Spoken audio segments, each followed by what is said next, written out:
Test, test, test, test. Test, test, test, test. Yeah, we ready to go, bro. We ready. Let's just get this rolling, man. Let's do it. All right. I'm not going to do intro. We're just going to roll and just have a conversation, bro. I think we should just let people know what we got going on, man. Like, what is the future of Half Court Podcast? Because we're definitely looking to scale this shit up, you know what I'm saying? And we just, it's going to go from there, man. What you thinking? Bro, so, like, I'm just a firm believer of, like, good omens. Mm-hmm. And so, you know, every year before New Year's, like, come November, December, I start writing down, like, my goals for 2022. Mm-hmm.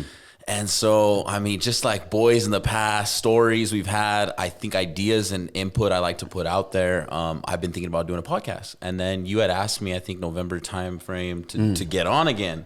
And I was like, yeah, dope. But you quickly updated me on your situation and you had taken a little break and, you know, you're looking for a new co-host. And I was like, bro. And then I remember me and you just talked after our first podcast that we just posted the other day. And bro, we were so hype. We talked for like 45 minutes in the studio afterwards, and I was like, that's a good omen. And like, bro, I've always messed with your vibes. I've watched a few of your episodes. I was like, this is perfect. So what is like an omen? Like, what is? So like for me, I'm a big fan of The Alchemist. It's by Paul Coelho, and it's a book that talks about like there's a term in the book called maktub.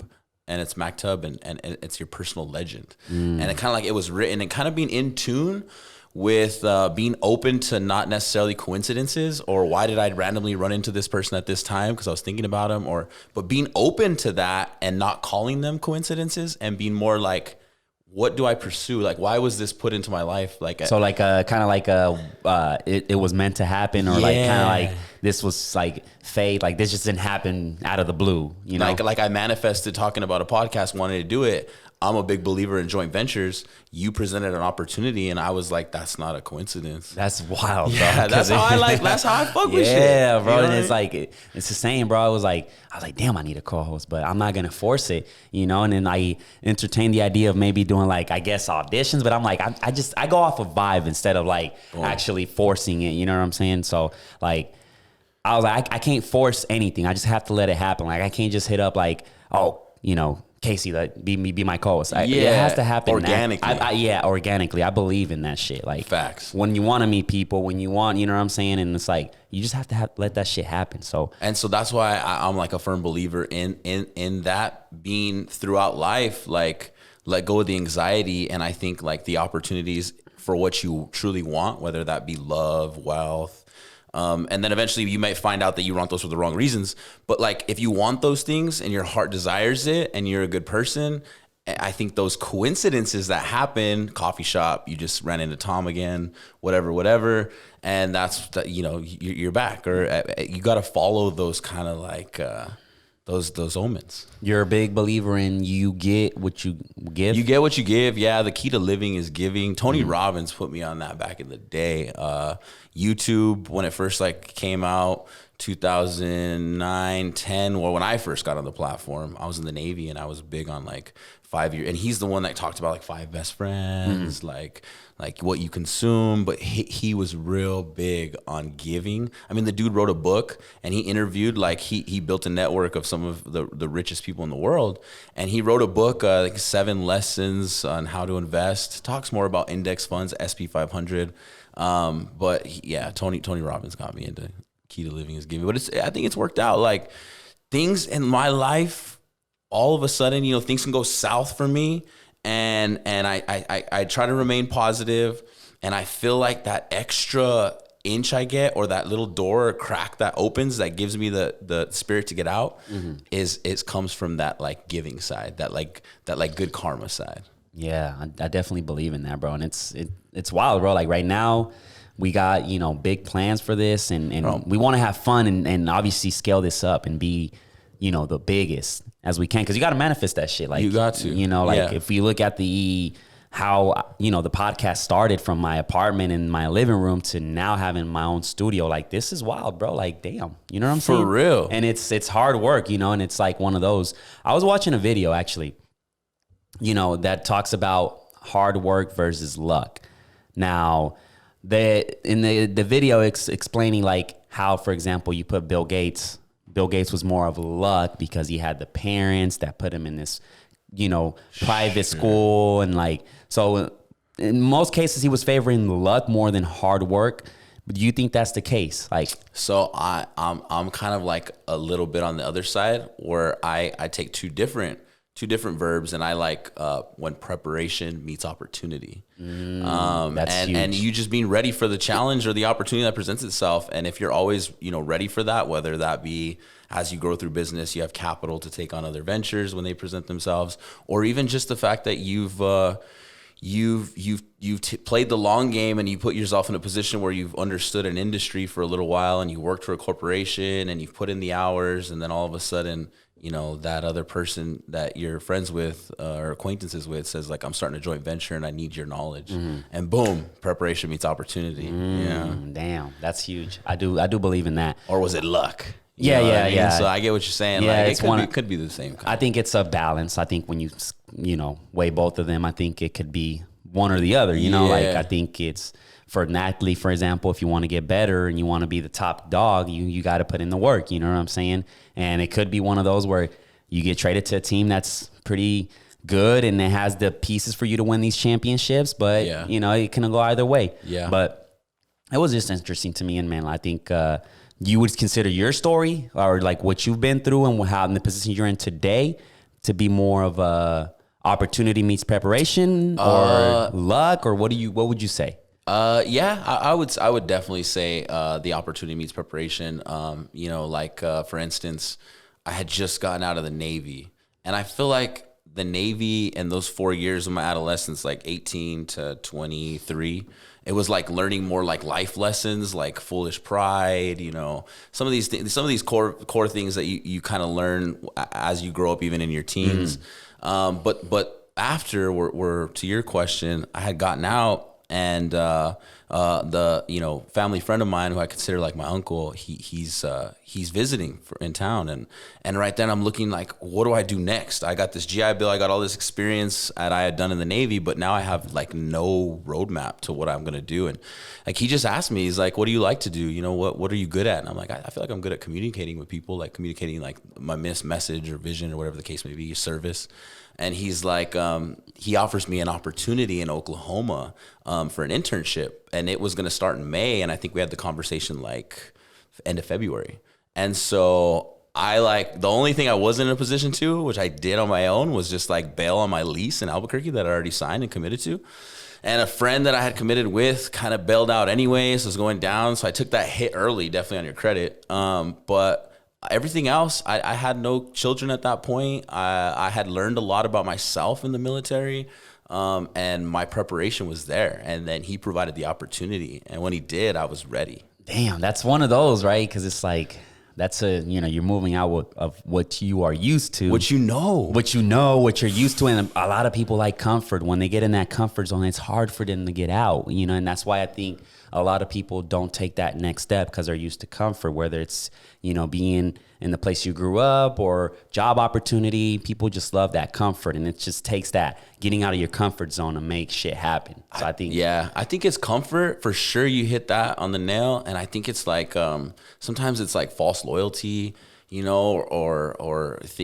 need to be there for your friends. Sometimes when you haven't seen your friends in a little while, like early on, when you're a young kid and you start dating for the first time, but you had your clique. And then the one that dates first, it's like, bro, where you at? Like, you don't give us no more time anymore. You're with her all the time. Like, and you have that false loyalty where you hang out too much in that, and you let the guilt for leaving the circle get to you. And sometimes it ruins relationships long term, because you need to sometimes let go of the circle for a little while to figure out your MACTA, right? Your life journey. And then you're always down to go back to the circle or bring them with you. But you have to get out of the habitat you're used to, and I think it's comfort, and I think it's false loyalty too. Yeah. Because you grow up, you want to be with your boy. Like when I grew up in high school, it was like, I'll ride my bike, we're in the neighborhood, like that's my boy, and that's the code. You know what I mean? But when you start to separate from that, and the first ones you see going on their different journeys, it's how they take it, and then you see what friends are real friends, and life plays out. But yeah, you gotta just jump. I feel like anybody right now that's like on the fence about doing something, I mean, I think when we were talking to Danny and Alex on the podcast the other day, it really hit me when I was like, you could always go back. And I always had that in my head. Like, bro, my mom, I mean, your mom's the same way. Like, she loves me. I got a couch. I got a bed whenever I need it. I'm like, I got a room. So like for me early on, it was like quick to jump because I knew if I needed to go back, like, do I have $200 to buy a plane ticket home? That's all it. I need. That's it. Yeah. And I got chili. I got whatever Yeah, I need. yeah. I got warm blanket. No, that's true, bro. That's true. I think that's one of those where, and I think Gary Vee preaches that shit a lot. It's like, you can always leave your job and it's going to be there. Yeah. If you want to take that risk, if you have a business idea, remember that job is always, plenty of jobs are going to be waiting to hire you back again. So it's like, just take that step, you know? And you got to, bro, because like and it's never going to go how you originally jumped. You're going to land somewhere you didn't really plan on it. Like, you know, when Roland gave me that opportunity, you know, I thought I was going to work. That was with his food and beverage company that he had offered me this internship with. And ultimately ended up on the casino side with the slot machines and games. And I would have never guessed that it would have went the route it did. But again, I had to jump first. And I literally broke my lease. You're going somewhere where you don't know anybody. Yeah. You're just fresh. You know, like. And I think the biggest thought process, and I think what people need more, is you need to be the dumbest one in the room. Like, and I asked him his advice when I first got there. Like, how do I succeed here? Like, how do I be like you? And I think it was just as simple as that. And you know what he told me? He told me he's like, you need to like be a sponge. He's like, be a sponge, listen, you know? And he's like, hey, everyone's so quick to talk, but then they don't make any sense, you know, listen. So I took his advice, bro. Like the first 2 months, like first 2 years, I met his network and I listened to their conversations. I listened how, you know, business deals were talking about this pivot point. And I was just a sponge. And I think that's what benefited me the most, being the dumbest person in that room and listening. Like, wow, just do that. Wow. And then you look back at that story, because you even said it like the first time I had you on the podcast, it was like, you're in your car broke because you bet everything in the casino. What was it, $80 or some shit? It was like $80 I had. Well, so he had left the key for me to his house. He was on a business trip. So he left the key at my grandma's house for me to pick up when I drove to Oklahoma. So I'm driving to Oklahoma. I'm like in Amarillo, got the radio on, and like I'm like, I forgot the key. I'm like, no, and I'm already in Amarillo. So I text, and then Roland's like, sorry, man, I'm on business. I don't fly in until Sunday night. And so this is Friday. This is Friday. Oh, so it's 2 days. This is 2 days. Yeah. So the first night I had a boy, so I like stopped in Amarillo. And but the second night when I had nowhere to stay, I went, and I'm in Riverwind, which is a casino like right by his house. You know Riverwind. And so I call my mom, and I have $80 on me, but it's not enough to get a room. So I go into blackjack, bet the 80, lose it. And I had a little Honda Civic at the time. And this is like May. So I lower the Honda Civic back for the back seat, lay my feet in there, and I wake up like at 6 a.m. like sweating because it's so hot. And I stayed the whole day. I stayed at McDonald's. He didn't fly in until Sunday night. And bro, I mean, I was on it though. I read his mission statement for Traditions. I read what the company was about. So you were taking advantage of that time. I was taking advantage of the time, even though I was like down and out. Yeah. And I didn't even tell him that I slept in the car until like, you know, months after our relationship developed more, because, you know, when you live with somebody, it got like, thankful for the opportunity that he gave me. But we just got closer, and I was able to then open up about those early things. He was like, "What the?" Yeah, he's like, "Really?" Yeah, yeah. It was damn. No, that is it's crazy, bro. That kind of falls in, like, you know, when you tell that story, it's like, damn, like it kind of sounds like a millionaire kind of story. Like you took a risk, you were in your car broke, you know, to now putting yourself in that position, and it's broke like the lease. Yes, yeah. No. You did a lot of things that were like, damn, this could go either way. You know what I'm saying? Yeah. But you put yourself in. I told you, like, had you not come to Oklahoma and took that step, would you be where you are today? You know, I think I would be in a different place for sure. I think at that time in my life, Alchemist was already big to me. So I was open to those signs or those opportunities. And I think even that year I had told myself, like, I remember specifically in the Navy, like sitting down with all the E3s and under enlisted, like boys, like 21, 22, like, you gonna re-enlist? You gonna re-enlist? I'm like, bro, we could always come back. Like, the military will take us back. So I was big on that. But my goal was, Tony Robbins said I need to be the dumbest one in the room. Like, who's the smartest person I know? And boom, Roland comes to my mind. And I'm like, man, I'm just gonna like talk to him. Like, and we've always talked. Like, we've been close, like, come home family holidays. He's around and we, catch up, ask me how the military was, ask him I knew he was always involved in business. So yeah, that was what Tony Robbins and YouTube in the Navy, and knowing that, just being a risk taker, knowing I can go back to the Navy if I needed, like my safe haven, or I could transition to a cop or a firefighter or some kind of 20-year retirement, But Roland then gave me that ticket, and I took it. And bro, I got to meet his network. I was at the OU 50-line suite, but just listening and looking at like the kids that were there. And I'm like, bro, my little brother gets pumped like going to the Harlem Globetrotters game. I seen a picture of me and my mom like in Albuquerque at Tingley. Like, these boys are like meeting KD and Russ. Like, it even opened up an opportunity for my little brother to come meet Russ and go bowling with them. And even then, I saw that experience makes experience in a room helps allow you to be more comfortable with your goals. So like, let me explain that.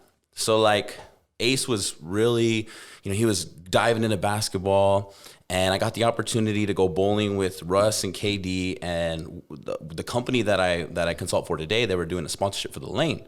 So my mom comes down, my two little brothers, my sister, and my dad, and Ace is like, KD's messing with his ball, like Russ is being cool, it was all about the kids. But like, I think he was like this, like, I see this guy on TV all the time, but like now he's like being a friend, like he's cool. Like, and I'm like, see, Brody, you can do whatever. Like, and I think it was more real to him. Like, he touched it, he felt it. It's not just a fathom character in the Navy. Like, I mean, in the NBA, like maybe I could do this. And bro, my mom called me. She's like, I don't know, like what that trip did, but like Ace is like trying stuff he's never tried before. He's like running in the lane. He's trying to do layups he's never tried before. Like, it gave him more confidence. And then I think about myself, and I was like, when I started to become a sponge, and I stayed in that room, and I looked at the guys that own the OU boxes, and I looked at the guys that ran the companies that worked with the company, Roland worked. I was like, bro, I could do this. This is possible. Like, I'm already, like, it made me more motivated to listen. I was actually talking to a buddy in DC yesterday. He's big liaison, big politic guy. He grew up in politics, went to the University of Maryland. He was telling me, he's like, he blew my mind again. He was like, I grew up in this city. This DC is a corporation. It's a machine. It's a company, and it's a good boy business. But he's like, when I stepped into that space, he's like, I was actually really disappointed, like the characters around me, and like, and for him, I'm sure he really saw that, damn, he can do this too. Like, it's like that old saying, like, the world was built by no one smarter than you, but as a kid growing up, and I don't even know those games. I never even got put in that position. I didn't have any parents that had a network like that. So I just feel like you need experience, and we need to give people more exposure so that gives them more confidence, because it gave me confidence. Big time. That's huge, bro. Like, I think that's huge because, sometimes we have self-doubt, and I think that's one of those where it's like, your little brother being there saying like, damn, I can do this. Yeah. Like, it's just they're believing. just people. They're just like me. Yeah, exactly. Like, it's a possibility, That's what I feel like, bro. I'm already too old, but that's how I feel like when I go get very close to a Thunder game and I see it, and I'm like, damn, bro, I can be there hooping with them. You know what I'm saying? Yeah. Like, that has to feel like tight, and I think for a kid, I think that's a dope experience, because then again, it opens that possibility of like, you can achieve whatever you want as long as you put your mind to it. You block all the self-doubt. That's it. Yeah. That's all you need. And when I tell people confused at home, like listening, like looking for that room, or look like just keep looking. And I promise you, if you simplify it and you are a good person and you manifest trying to be in a different room like I did, like the good omen will come. Someone will offer you an opportunity. It's up to you to say yes. It's up to you to be prepared. But like, they're out there, bro. And like you again, that's so important. I mean, that because they give you perspectives. Also, the people in those rooms have also experienced things that you probably haven't, whether that be travel, what to look out for this, simple things that folks don't really do, at home, like, what fork you eat with, but their experience. So being that sponge, you level up so quick. So if I had to give anybody advice, I'd be like, go find another room. Yeah, exactly. So yeah, bro, it's crazy just to think of all the, the shit you've been through as far as like the learning process. Like out of all of this, like what has been like the most difficult shit for you? You know what I'm saying? Like what has been like that, like, damn, like to be in this position, I had to do this or do that. I think I think for me, I'm always like super welcoming and super positive and like the fun, like optimistic, and you have my loyalty as soon as I see you. And I went into a joint partnership early in my gaming career, my first company, and the partnership just didn't pan out like I had envisioned it, and it hurt me, and it really like, bro, it really messed me up in the sense like I like business is. It's ruthless. It's ruthless. Like, damn, I don't want to play this game. That ain't that fun. Like, and you're watching shows like Billions, and I get into them, and like Axe Capital, and like, but it ain't about the money, Like we talk about it, like it's the coupon that gets you, that allows you to get that experience, or that allows you to provide leverage to somebody and allow growth. But yeah, bro, I think the joint partnership, like it messed me up when it didn't work out the way I wanted to. So I had to get over that early in entrepreneurship. So that was a challenge, bro. Like, there are good people out there, and it's just like anything else. It's like almost like a tough breakup, to be honest. It's like a tough breakup because you look forward to it, and it's like boom, and then maybe they're at or whatever the case may be. Yeah, I definitely feel that, bro. And it's what about you? What about you? What's like something that like, since your transition and like growing this podcast and like, trying to get ahead and what you're doing. Well, shit, bro, to be honest, it's been crazy, bro. And I think what I try to focus on is that enjoying the journey, right? Because, everything comes with the sacrifice, right? So my thing going into before the pandemic happened, I'm over here doing, freelancing because I had quit my job at Cox I was working 10 hours, 12-hour shifts a day. So, and I wanted to do the content shit, right? This is when I just ordered, this is 2018. This is when I ordered the, mics and stuff. And I'm like, I want to start podcasting. I'm in my apartment. I'm doing it in the living room, and it made me realize like, damn, right now I'm tired. You put a lot of hours, go to the gym. And then when it comes to the content, I'm tired. So I had to sacrifice that. So when I quit Cox, I had a plan. I had some money saved up to at least stretch for good 8 months.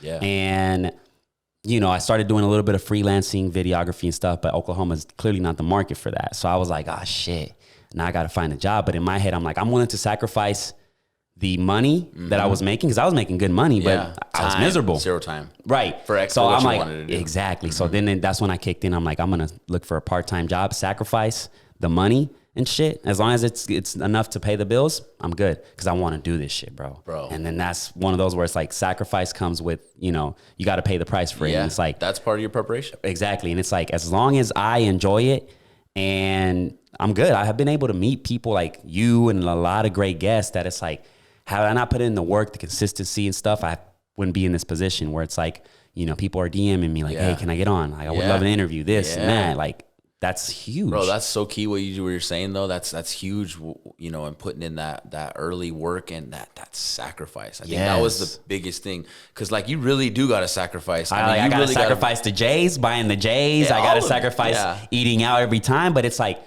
as long as I'm enjoying the journey, and I think I love it, bro. I wake up every fucking day pumped. Like, what am I gonna do today? We're Saturday, bro. We're here like, bro, let's get this shit. Yesterday we were talking like, yeah, bro, let's get it, bro. Yeah, I'm excited. Let's record and shit. So I think that right there, and like just alone starting the year off, like I'm like this year, like I'm over here last year saying like, this is gonna be a good year. I always say it every year, but I think there's something about this year that's different. And boom, started off, So what gives you the motivation every day? Like when you're starting this new year and you got goals, like how do you go into about like planning your year or getting yourself motivated every morning? I think it obviously I go by yearly goals, right? Yeah. What I'm going to accomplish. I'm the same this way, year. actually. Yeah. I'm the same way on yearly obviously, goals. I have like a long-term vision, exactly, but yearly bullet points. I think that's what it comes down key, to. right? It's like having a yearly goal. So what am I going to get accomplished this year? So like I said, like I want to have at least start building a second source of income, whether if it's here, whether if it's, investments. I have to find that because it's like the best explanation is like, you have one source of income, you lose your job, boom, you're done. Yeah, but if you have multiple, they can keep knocking them down, but you're still sustainable, So I think that was one goal. That's huge. That's huge.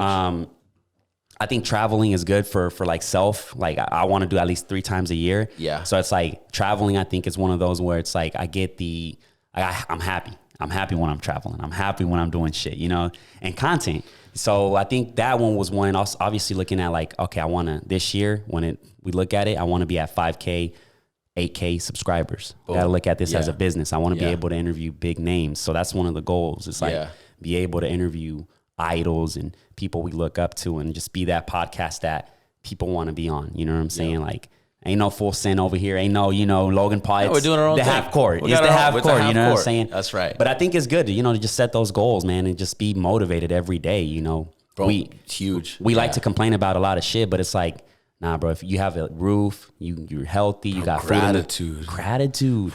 It sounds a little like cringy or whatever the hell, like corny, whatever, but bro, you get to wake up, bro. You get to fucking. I think travel does that. That opens that view.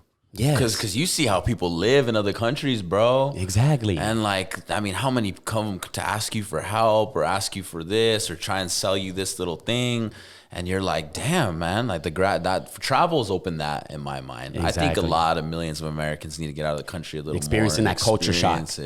Just be in there, like, you know what I'm saying? Like, I have a lot, bro. I think traveling, I think, is one of the huge ones, and just freedom, bro. Like if I can put myself in that position of freedom, I'm the happiest guy. Because then at that point, if I'm at home right now and my job sucks, and it doesn't suck, but it pays the bills. But I want to do something else, and what would you do? How would you go about it? I've gotten that question, bro, because I talk about it a lot. Especially on the Spanish side of the podcast, I'll talk about a lot.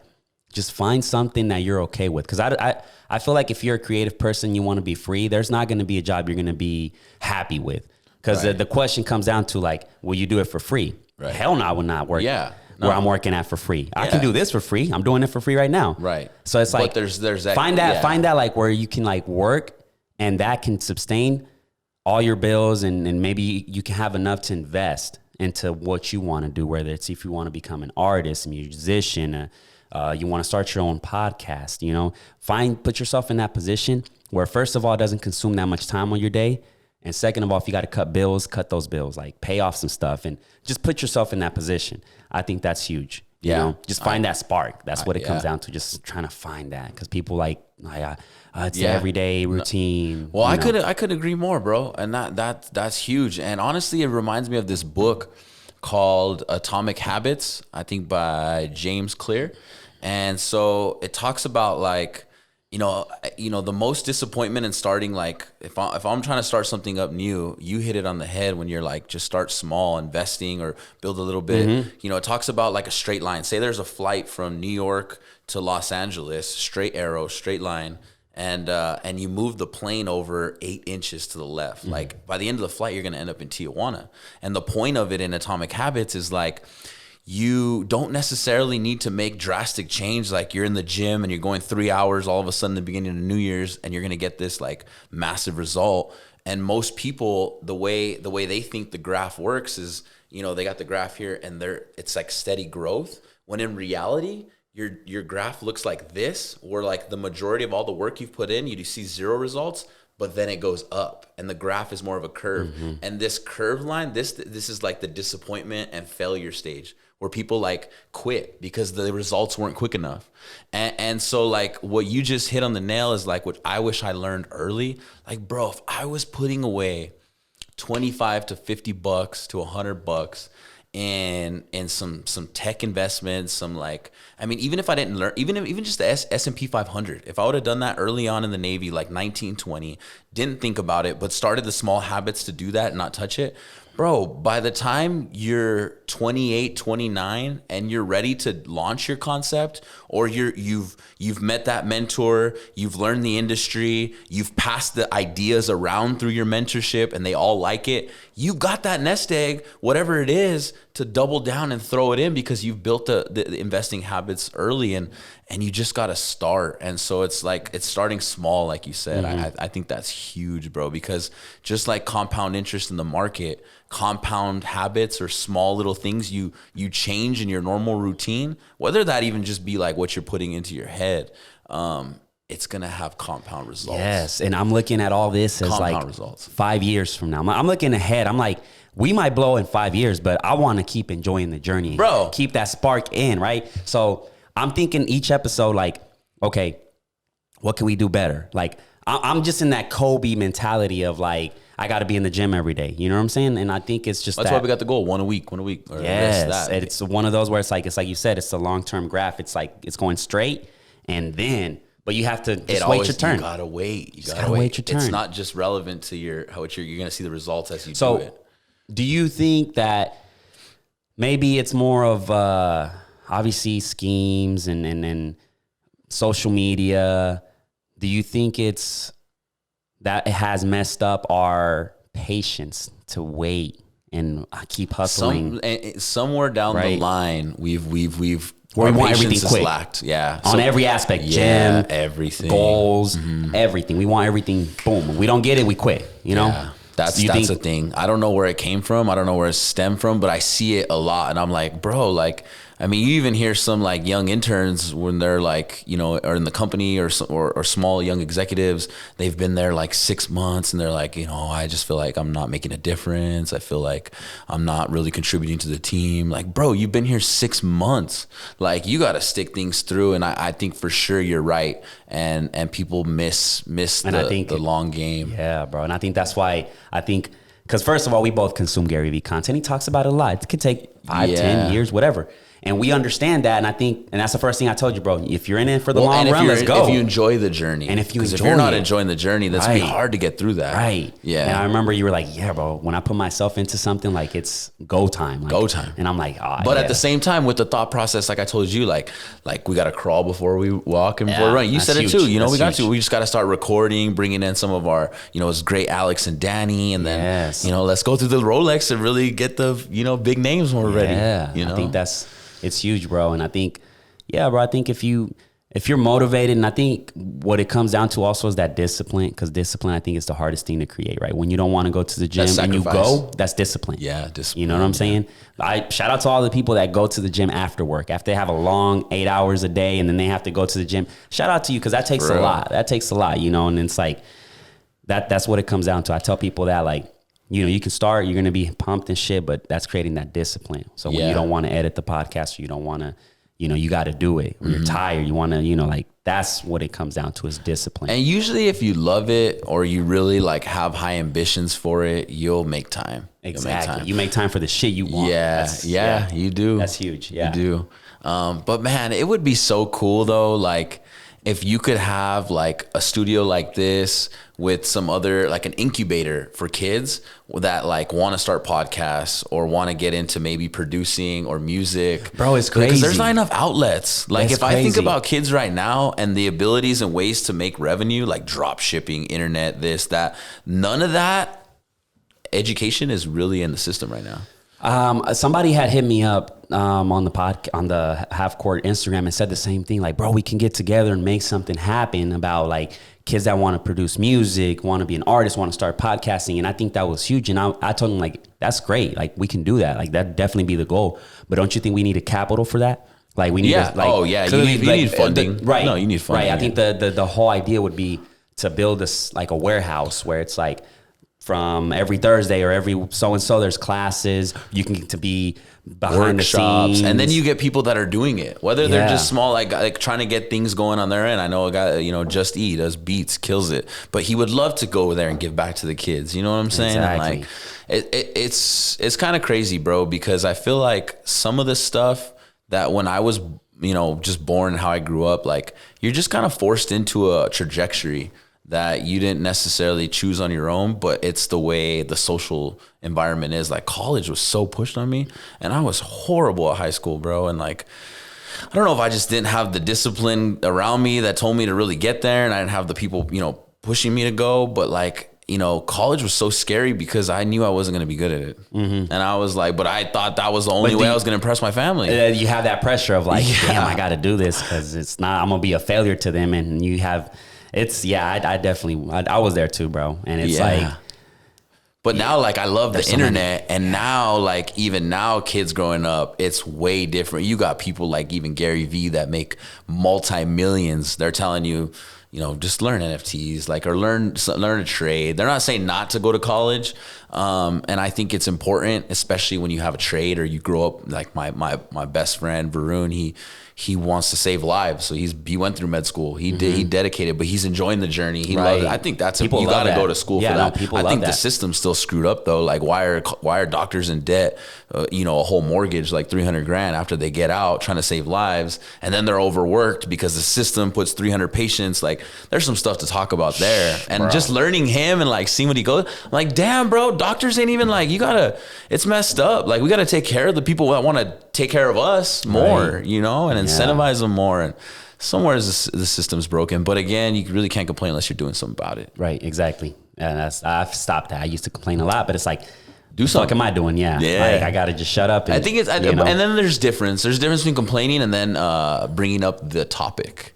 I would say bringing it up, like, because that's important awareness, right? Like I think the right thing to do would have been like when the whole pandemic was happening at a high level was like, okay, I'm gonna wipe every nurse and every doctor's debt, student loan debt clear because you guys are putting in the work, you guys are doing overtime, and you're just dealing with this that has never been a thing. Like just wipe that shit out. I think that would have been the right move, but but again, it's just like we don't know all the variables. We don't know, and I think really like it could have been not really, because then the people that hold the debt, they get screwed over. I mean, you just change the whole system, but it's from the get go. We got to change the system. I think maybe even government has to get more regulated when it comes to the healthcare system, because I feel like it's a monopoly with all these companies that control it, and all these providers control the hospitals, which the hospitals set the bar for the doctors and what they're gonna make, and like there's no competition with that. It's kind of like, unless you're talking about living in Houston or living in New Mexico where the recruiting is harder,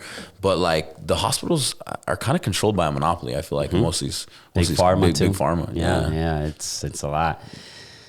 It's a lot, bro. A lot of topics. I like to talk about that shit too, bro, because I feel like that's just one of those where it's like it's more on the serious side of a conversation, but it's also need to be talked about. That's one thing I respect about Joe Rogan is because he talks about that shit, bro. Nobody wants to talk about it. He brings awareness, bro, and so many subjects like UFOs, are aliens real? Yes. Like he's on it, bro. I love Joe Rogan's podcast. And it's crazy because, bro, he has such a big influence, a big impact. I mean, he's a number one podcast, but right now he's trying to get canceled.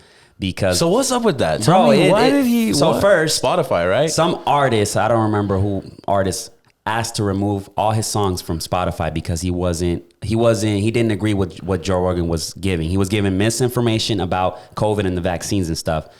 And then the media followed that and were throwing dirt on Joe Rogan's name, saying like he's giving misinformation, they should take him down and this and that.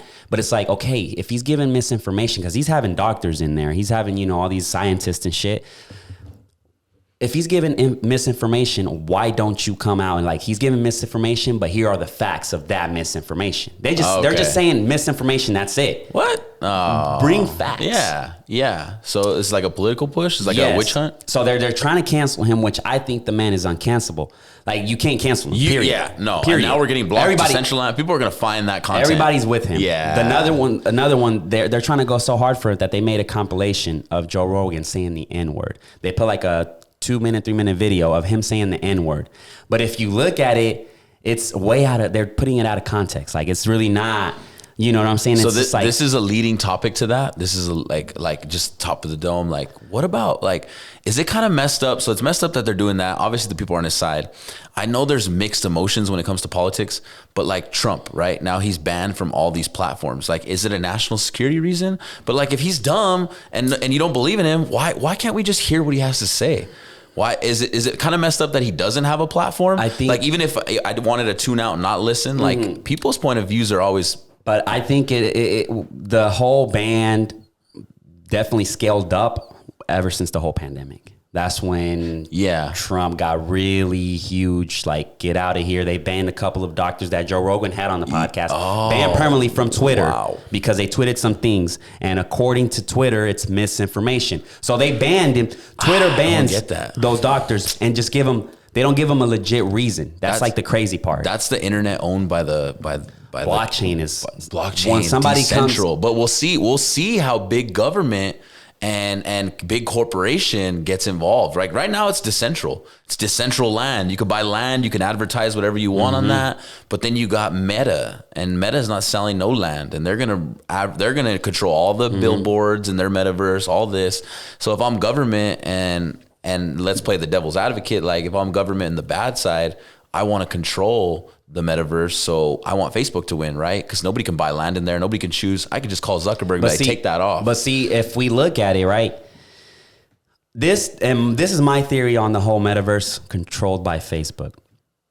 Mark Zuckerberg is known for selling our information. Yeah, that's how he was become a billionaire, right? Facts. He wants more control with this metaverse. He's able to see you on a personal, like he can see you. He can get more information out of you, and I think this is going to be opportunity for him to gather even more information and sell to advertisers. So I think he's going to scale. He's going to probably become the richest man if this metaverse becomes a success. That's my theory on it. I just think it's just there's just a lot of more information. He got you more into his world of like, I got this information, boom, boom, boom, boom, here.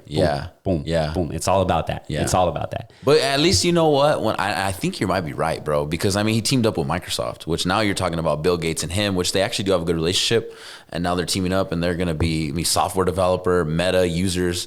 Like it's a good play. All these platforms, bro. It's all about how long can they keep you on the app. That's why it's so easy, for you to be addicted to TikTok, because it's all scroll, new video, scroll, new video, scroll. I guess my only point is, like, just like the internet is, there are still some dark web ways to find information that you haven't seen, like whether you want to see what's going on in Iran or whatever else, they're out there, those videos.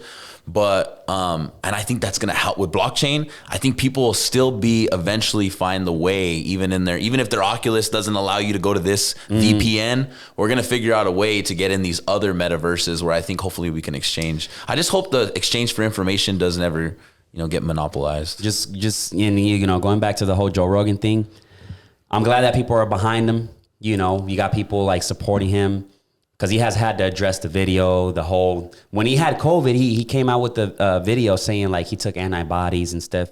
And CNN had took that same video and put him yellow, like he was sick. What? Yeah, he edited it. Like Joe Rogan talks about it. He shows it? Yes. I gotta look at this. He did a comparison. He's like, that is wild that the media manipulated it's my skin tone. The skin tone. He looked like he was sick. Like yellow, like a Simpson character. You know what I'm saying? And it's like, it's wild when it comes to this whole situation in the pandemic, how controlled they have this thing, and how can you not give, anything that somebody says, it's misinformation. You know what I'm saying? Yeah. It seems a little controlled. Yeah. And it all comes back to censorship, right? Yeah. We live in this generation where it's hella soft. Like, it's just anybody can get canceled. I don't know if you saw the whole Dave Chappelle when he did the joke. Yeah. And come on, man. Like, I know. They try to cancel him, but he's uncanceled. Like, you can't. You know what I'm saying? Like, so I feel like with Joe Rogan, it's the same, bro. I think, he's definitely a person I respect a lot when it comes to, like, there's certain things I don't agree, but it's like he's just listening. He brings the truth and he brings awareness. He gives his opinion on it. He listens. He brings I've learned a lot of shit listening to his podcast. Yeah, he brings on the best of the best. Yes. Talks about good. Yeah, no, I agree.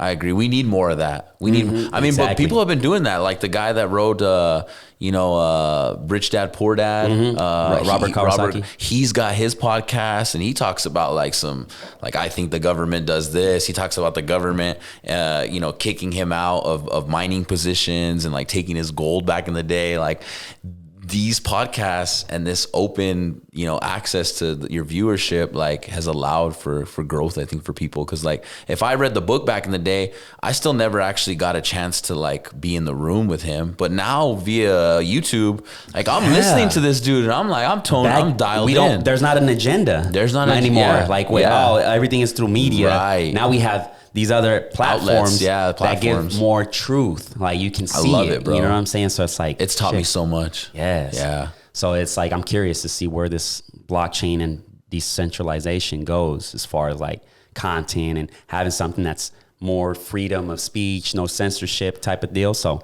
and I really want to see if it like helps out the overall economics of things. Like, you know, they talk about decentralized finance, like killing banks. Like, because now through blockchain, you can be the bank. I could own a crypto like Ethereum and I could choose to stake it, which provides liquidity to people in a pool, just like a bank providing a loan. And I actually get paid an annual APY a year for that liquidity. And like, I'm the bank. So now people are borrowing from people. Now we're the bank. Now we're making these, like, the loans, you know, now you're gonna have smart contracts for houses and house agreements that they're gonna be sugar coat. I mean, and I'm gonna be able to look on Zillow, I'm gonna be able to click it, and I'm gonna be able to say buy now with my Bitcoin or whatever else. I don't gotta pay the fees to go through the bank and get this filed, get this notarized. This person that's been in business, because all they do is the stamp, like, all that's going away because it's more peer-to-peer business. So it's more direct. It's direct. Instead of like middleman. Me and you are paying each other for the house. No one, nothing else. No middleman, no middleman. fees. I don't even, it's going to affect a lot of realty too, because, you know, as you see now, you're able to see the whole house and this, you're still going to want to see it in person, but like 6% to the realtor doesn't make any more sense for the buying and closing and this, when you can transact all this online. It's more money in our pockets. It's more money in the peer-to-peer. It's more money from the artist, whatever else. So that's going to be interesting, the economics. Jeez, man.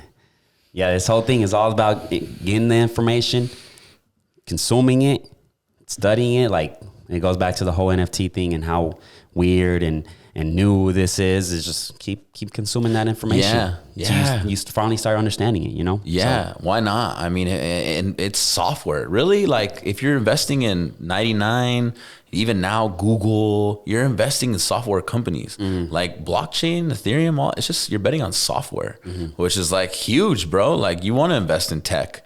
And so definitely take the time to get into it. Like, read and like we said, Atomic Habits, bro, jump on a podcast once a week. That once a week, bro, by the end of the year, you're going to know a lot of shit about Bitcoin. Yeah. Just got to find the right podcast. The right one. Yeah. They say podcast is like a broke man's free book, ebook or something. And it's like, shit.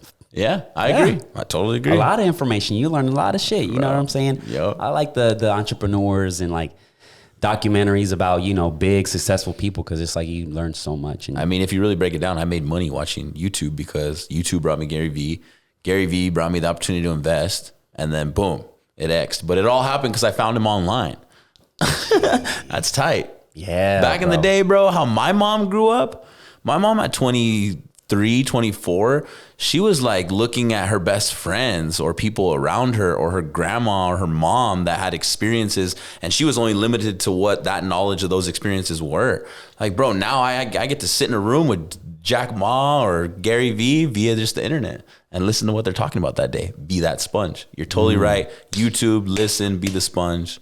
Bro, it's you can do it. Anything is possible. Yeah. Wow. It's tight. I fuck with the vibes. Yeah, for sure, bro. And it's just do it, man. That's it. That's what it comes down to. Just do it. You know, do it. So let me tell you this, bro. I was going to ask you this off cameras, but I'm going to ask you right now, man. You got a shoe plug over there? Because you got some fresh ass kicks. Sheesh. Boy, rocking the 6, the Travis, Cactus Jack. Yeah. So I did. One of my shoe plugs went a little south because I actually ended up finding out that I was getting some not authentic stuff. Reps have gotten good, but bro. reps have gotten They've gotten good. Like, trust me. Like, I've been looking at it. Like, if I can't cop the shoe when it comes out, because think about it, bro. Retail is what, 190, 200, 220? Yeah, and then the secondary market. Those? Depending on I'm pretty sure if I look popularity. those up. Bro, after that, the concert kind of took him down. Oh, okay. But Travis Scott's always go high. Yeah, he kills it. He kills it. So I do buy some StockX. I did have a plug for a little bit. Found out I got called out, and well, actually one of them were replicas because I put a boy onto him, and he went to I also buy the shoes here. What's shout out them? They got the shoes downtown shoe store. What's the name? I forgot. It's right on 10th Street and Walker. Launchpad? No, not Launchpad. I'm not. Anyway, that's that. So I like shoes. For me, it's it's what I'm into, and what I found more is and I don't save shoes. I don't collect them. I just, if I like them, I rock them. Yeah, but it's a conversation starter, and usually I see somebody like Alex and Dan, Alex, he had the ones on, and I was he was actually the ones is my favorite shoe. And I was like, bro, me too. That's wild. Yeah. I didn't think about it that way. You're it's right. Combo. It's it's you're even digital assets, and things will flex in the digital world. It'll be things that you find in common. So I feel definitely what we wear is it's a big part. It's what we are. It's an invitation of what we like. So yeah, huge. The shoe game, when you see somebody, it just starts a conversation. Yeah, it's cool. That's what I like about it the most. It's interesting, but yeah, they've gotten hella good. I've seen people do reviews on replicas comparing them to the actual real one, and it's very little details, and it's it's an interesting market because I feel the make sure you got a good shoe plug. Yeah, the market was good, but now that people just skyrocket and resell them for 3, 4, 5 times the price, and it's whoa, yeah, Jesus, nah, bro, I gotta be up there to be, I wouldn't even mind rocking some replicas because it's up there, you know what I'm saying? No, and at the end of the day, and it's for the love of it. It's for the love of it. I mean, you get full, I mean, but what's great, what I also is buy the real because you're giving back to the creator. You know what I mean? That kind of deal too. I mean, always find a good deal, but it was, but I love shoes, bro. It's an unfortunate situation with the replicas, but yeah. That's me too, bro. I think one of my, I don't know if you can call it a bad habit, but that was the shoes. I stopped that. Like I said, eating out was another one. I like trying different food, authentic. Yeah. I was there was a time in my life where I was going out almost every day just to eat out, just because it was that's something I enjoy too. Small restaurant. Me too, bro. Authentic food. And then especially chopping it up, good conversation, whoever you're going with. Yeah, no, when I travel, I am looking for what the local popular pop is or drink, what the local appetizer, main course is. I'm trying to taste everything. Yes. And some things you're damn, how did you grow up eating this? But people probably say the same thing with me and menudo and shit we grew up eating. But I'm with you, bro. Tasting food, trying new things. I mean, how do you know what you like if you haven't tried it all? Yeah. Okay, I'm gonna challenge you to this, bro. Yeah. You mentioned that you're back in the gym full throttle, right? Boom, boom. What's your goal? I made a commitment. So what's your goal? What are you trying to look like? What are you? So I don't really have a look goal. So for me, weight wise, do you have one? Don't even have that, bro.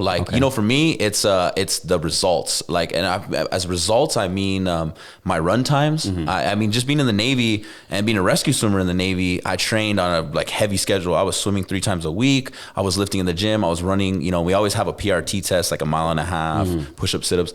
So for me, I always look at working out as a way to be ready for life. Bro, if I'm at my grandma's house and shit goes down and my mom lives 4 miles away, I want to be able to run to my brothers and sisters in under 20 minutes, be there, save them. Or when I'm on a trip, I want to be able to run, jump, swim. Yeah, you got to be able to get out. Yeah, bro, you got to be ready for life. If you go, especially on a trip, there's this rock that you have to jump into the water and you want to try it out. It's fun. You want to be able to be in condition for that kind of shit. Or just shit happens overseas. And you got to be ready to, you got to be, and when you train your body to be ready for life, run, jump, swim, the results just come. The looks just come, your habits and what you eat. So for me, the only promise that really got it boosted was I was having a dinner with a client at Mickey Mantle's, and he was with another sales rep from another manufacturer. And through the conversations, I actually, everyone from the tribe, I'm signing up for the Memorial Marathon here in OKC. And me and him shook hands to run the marathon. And he's kind of in his, good on him. He's like in his late 40s, but he's killing it. And, he's like, I haven't run the 26 miles yet. He's like, I've been wanting to do it. It's in April. So we shook hands, and, when you shake hands, you got to. So you're doing it? Yeah, I'm doing it. Yeah. So for me, I was like, all right, I've been eating good for the holidays. Like, I got to get on it. Like, 26 miles is a truck, bro. That's a truck. That's a lot. So, but I'm going to get it. I'm going to do it. And like I say, for me, I like being, I was, balance is key in life, and the holidays, sometimes you get off of it, but when I like to travel, I do want to be ready to run 4 miles if I need to, or swim, or get out of the way. Because even when you travel, like, you're going to have that balance of like, I'm going to try these foods, even though they're not probably the best, like the healthiest, because there's good foods. Like, and see, for me, I throw all bets out the door. Like when I'm trying everything. I'm trying everything. Everything. Like, I don't care if it's healthy or not. I'm just trying it. Every time I go back to my hometown, all kinds of fried shit. It's just once, every time you travel and shit, try to keep that balance, but it's huge. Yeah. So those are my goals. Like that's good. Yeah. That's good. Cause that makes a lot of sense. It's like you're just playing for life. You know what I mean? And then, bro, I'm trying to live. I'm trying to be in my 40s still playing with my little brother or eventually my kids. Like, I want to be able to move. So, and it's crazy because like seeing technology, just we were talking about YouTube and this, my little brother, he's 13, now he's 14. He's like, I want to be a vegan. He's like, I'm looking into it. I'm like, well, how did you know about being a vegan? Because I didn't know about any of this. I was still eating the processed foods that were bad for you at his age. But like the fact that kids are learning that now and making solid habit choice, it's huge. He's going to live till his lifespan is way longer. Just being more conscious of what you eat. I think that's what causes cancer in the end. Yeah, that's all that shit we put in our number body one early disease on. is what we consume, because we have so much, and it's crazy. But I had zero education. Yeah, no education. Nobody of us taught me. A lot of us. I think we were in the same boat. Now it's like I'm more mindful of like what to eat, what is processed. It's wild, bro. Like all these diseases, like, and I always say this a lot. And it's like back in the day, like my aunt, grandpa, they always had all these pills that had one for blood pressure, one for diabetes, one for this, one for that, and they always tied it down to like, it's a genetic thing. It runs in the family, but it wasn't that. I started seeing their eating patterns where it's like a lot of fried, a lot of unhealthy, and I'm like, that's probably the main reason. So you hit it on the nail, bro. One of my boys, he got sick real young in his life and got some cancer, and he talked about it's genetic habits, something with genetic but habits, and so they found early on kings that used to be able to eat whatever they wanted, do whatever they wanted, and they were starting to get similar cancers and similar sicknesses towards the end of their death, and so their families would get it as well. It wasn't the same. It wasn't that you guys had the same like blood or DNA or things, but it was the habits that your parents have and that you would create as an adult, and you live those habits. So you end up dying of similar cancers, prosthetic, whatever, of the peoples that you grew up around. So it's crazy. Like you do gotta, but they didn't have the education. Neither did I. And now Ace is making different choices, but like at least now you're getting out there and you're getting more educated, and you're like, okay, this is actually going to maybe improve 10 years of my life. And it's like, okay, I'm going to make a choice. It's really crazy because it comes down to having those great people. There's this guy on TikTok that sometimes I'm like, damn, this guy doesn't get tired. And shout out to Jeremy. His name is Jeremy Coach. And he showed up on my For You page, and he talks about the nutrition side of things. He'll go to the supermarket and say, this product here has these ingredients that are banned in other countries, but according to the FDA, free education. Yeah, he gives you all this game, and it's like, damn, that's wild. And it's he'll do 1,000 videos talking about it, and it's one of those where it's like, damn, we need more people like him, because I'm more mindful now. I'm more like, oh shit. And bro, that's why I want to do this. What's his name again? Shout him out again. Yeah, Jeremy Coach, man. He's from Miami. He travels around the world just trying to make an impact. That's you on that. Like, he wants to make an impact and stuff. So I think that's huge. And like I said, it's just all about the awareness. Like right now, this shit is terrible. Plastic, drinking off of plastic containers, but it's a work in progress. Right, it's a work in progress, right? Small change. Right, because it's like a lot of shit, bro. It's just like a lot of shit. Obviously, it's like it's gonna ruin you, and like you have the possibility of catching these diseases and shit. It's just minimizing it and cleaning your nutrition as much as you can. You know, to the point where you know you're enjoying it and shit. So, and like we talked before, like I think the most important thing is don't look for drastic change. Don't need to change your complete diet right away. Small. And over the course, it might add 5-10 years of your life. My quality of life might be better. Exactly. You know? Yeah. Huge, bro. Huge. Yeah. Huge. I got one thing. I think we were talking about the other day. We were talking about like the social credit and like you found out about the China system. They have that social credit, right? Blew my mind, right? Bro. You know, we talk. Yeah, I think because I think in our last podcast we had talked about China and about how they're ahead, right? In a lot of things, but it comes with a cost. And I'm looking up. You have to sacrifice freedom, bro. So their credit score is their what they call it social credit.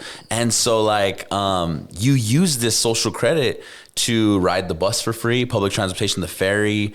You use it to maybe even get a water out of the vending machine, and based on your credit score, and most of them are like good standing citizen, and you get access to all these benefits. I think right now they said there's like 19 million people off of the social credit system. And when you're off, you can't buy a house. You can't get insurance. You can't there's all these things, bro. Talk about control. Right. So and then they shame you on the bus. Like if you don't walk the right, like if you jaywalk, you get on the bus after jaywalking, they're like, so-and-so, blah, blah, blah, Jim Allen just jaywalked, and you're on the screen and it shows you jaywalking. Everybody's just like shuns you. Yeah. And your social status goes down. That would suck. Do you think we'll get to that point? No, I better not. I mean, I hope not. I mean, I'm more optimistic in my views about, you know, the guys that left the British Empire and came over here and we became the best economic just based on freedom and capitalism. And I think it stays the same. Hopefully.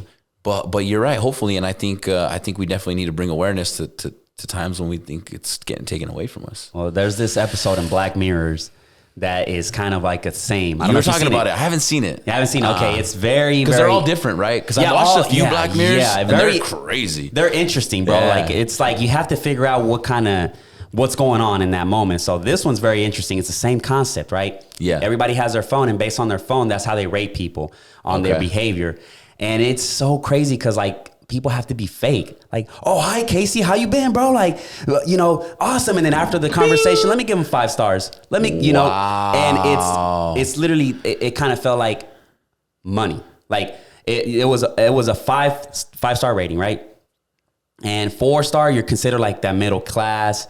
4.3, you're higher class. 4.5, you're like, damn, you're up there. You're elite. You can't come into this party if you're 3.8 and lower. And it's like, and it's crazy. And they have a system where they can see it automatically. Like I meet you right now. I'm like, damn, Casey's a 4.1. Okay. He's a high class. They call them quality humans, high quality humans or some shit. Wow. And I was like, wow, bro, you hit it on the nail though. You said it's like money. There's been a lot like the money system. Like, you know, I like David's point when David was talking about how it went from bartering to currency and all. There's no value in the dollar. It's just we put the value on the dollar, and the people that govern us put the value on the dollar. So very interesting. I hope it doesn't change. So I think the whole thing is she's trying to be this lady, this person that she isn't. So she's trying to be all fancy.